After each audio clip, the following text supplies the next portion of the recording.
Now that you have taught your entire unit, how are you going to know that your students have actually learned the material that you taught them and that they practiced with?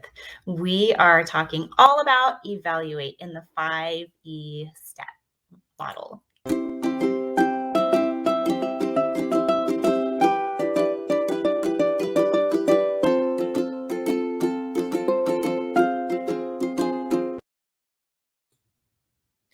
Well, I'm Fleur, the face behind Aloha Monday Teaching, and we have been exploring the 5E model, and we've gone through all of the steps. So let's just do a super fast recap. First, in the very first video about all of this, I compared and contrasted Madeline Hunter's lesson plan format compared to a 5E. We were discussing it because of some evaluation models will evaluate us on Madeline Hunter, but maybe we're using 5E in our lessons and they both work together. So that is great news for us.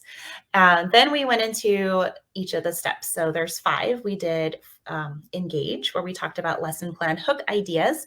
We talked about explore and some different activities that you can have your students do to explore the concept that you are going to be teaching them in the 3rd step, which is explain. And in explain, we talked about direct instruction and offering brain breaks and processing time, and also to check for understanding. And in the 4th step, we talked about elaborate, where they take all of those things and then they have deliberate, repeated practice to make neural connections. So now we are on evaluate, the final step in a 5E lesson, where we get to see what our students have learned. But we should already know what they learned, right? Because we have been using formative assessments throughout this whole time. So for when it comes to assessments, pardon the truck going by, when we are planning our lessons, we want to begin with the end in mind. So we want to know what we're going to use to assess our students' learning. So while you're lesson planning and doing all of that, make sure you're paying attention to your standards, of course, and I'm sure you are.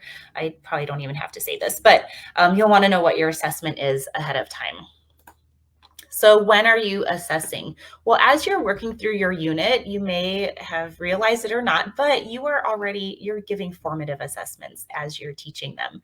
So during this, you're monitoring your students, you're clearing up any of their misconceptions. We talked about that during Elaborate. Through your labs, that's another type of formative assessment where you're seeing what they understand. You may use exit tickets or entrance tickets or bell work, that kind of thing. And that is another formative assessment to see what they have learned. When you check for understanding, thumbs up to the side, that's a quick formative assessment, or even short quizzes to see what they've learned that week. So that was done, formative assessments were done throughout your unit. So you should hopefully have a good idea where they are before it's time for the summative assessment. So for this, we're going to talk about the different ways to assess your students. And we're not going to get into the types of questions that you should ask. We'll go over it just kind of in a brief thing. So this happens at the end of your unit. This is to sum it all up, okay?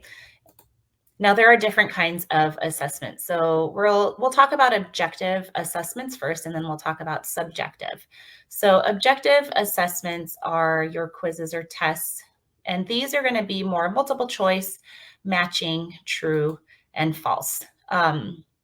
So this can be done on paper or electronically, and I think that's one of the cool things that happened when we were all online. We learned different ways to assess our students. There's some cool websites that allow us to assess our students. So I'm still I still love paper, but we give online tests right now too, because it's there and it's easier to grade and less copies. But paper tests are obviously always an option. Google Forms is something very simple to put together. And then there's 2 websites, EduCite and Edulastic. So I've used EduCite before, and I just learned about Edulastic, which seems pretty similar to EduCite. And these are pretty cool. If you want an online way to assess your students, these allow students to drag and drop items to label diagrams. They can type a response. It gives them all the different ways that they can respond, which is really cool. And I know they have question banks in there too. So types of questions you might ask during these, obviously for multiple choice, ask a question and then they have a series of choices to choose from. Matching, I like to do vocabulary matching, or you can even label with this, like match this concert, this part of the diagram. True, false. I don't use a lot of true, false. If I did, I would make sure to say if it is false, have them explain what makes it true. You want them to have more higher level thinking too. So I rarely use just true, false, but that is an objective assessment. Oh, whoops. I thought there was more. Sorry. Okay, so subjective assessments, I'm just going to leave it on this slide. So these are more open-ended. Your grading is going to be with a rubric or a checklist of some sort. So you can use a project as an assessment, the final assessment for this unit. You can use those student-led investigations that they've been working on from Explore, and then they worked on it and Elaborate. You could have them do a final, like finalize it and evaluate. You could have the students write an essay or some kind of report for a subjective assessment, or you can do short answer.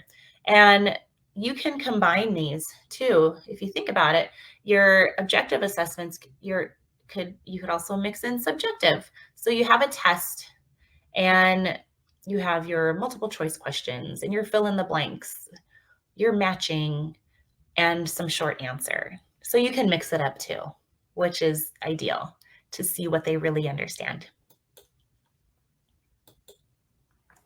All right, so it is your turn. So when you're planning your next unit, if you haven't done this yet, or if you're not as consistent, which is okay because we're busy teachers, try to either, if you don't create the entire assessment first, maybe jot down types of things you want them to know. So when you create it, you already know what you want to assess them with.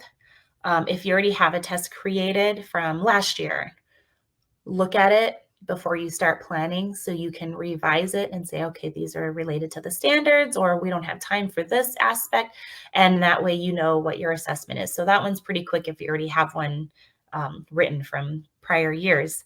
And if you have the time, go ahead and create that assessment, get it, knock it down, and then do your planning. So choose if you're going to do an objective assessment, or if you're going to do just subjective, or if you're going to combine and do a mix of both. And I challenge you, if you regularly give only objective assessments, I challenge you to try something new, to continue your growth as a teacher, and to push your students to higher standards. You got this. You are so good. All right. Well, that was all for the 5E, but we got a lot more coming in the next videos. But if you need to refresh, or if you want to watch about student engagement, you can check out these other videos, and I've linked everything in the description. Aloha.